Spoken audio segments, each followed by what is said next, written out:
கொஞ்சம் சார் உங்க ஹிட்டுக்கான காரணம் என்ன தெரிஞ்சுக்கலாமா சார்? இதுக்குப்பா வாய்க்குள்ள பைக் ஓட்டி கேட்கிறேன். Sorry sir. பைக்கை கொடுப்பா.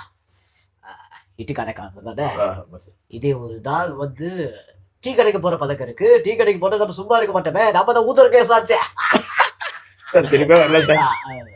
அப்ப வந்து நான் கடைக்காரர்கிட்ட கேட்டேன், சார் அந்த சிகரெட்டு இல்லப்பா நீ அதிகமா பாக்கி வச்சிருக்க, நீ காசை கொடுத்துட்டு சிகரெட் அடி அப்படின்ட்டார்.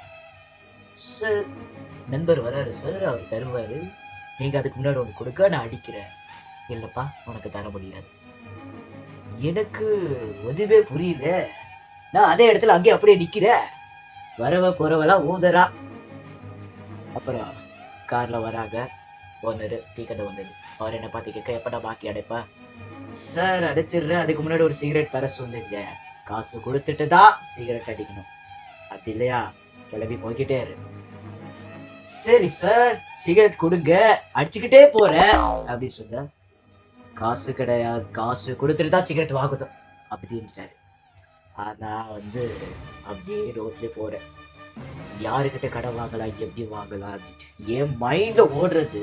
இதே டீ கடைக்கு வந்து நார்மல் பேண்ட் இல்லாம ஃபாரின் பேண்ட் சிகரெட் தான் அடிக்கணும். அதே ஒரு 1/2 மணி நேரம் கழிச்சு நம்ம நண்பர் வந்தாரு. வந்துட்டு 50 ரூபாய் கடனை வாங்கி அமெரிக்கன் 4 தினமும் வாங்கினேன். ஓதிட்டேன். ஓதினக்கு அப்புறம் தான் எனக்குள்ள வருது.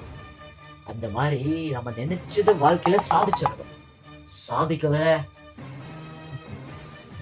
ஓதுறது மட்டும் நம்மளை பற்றி என்னைக்கும் போவாது. சார் நான் கேட்ட கேள்விக்கு இதே ஆன்சர் இல்லையா சார்?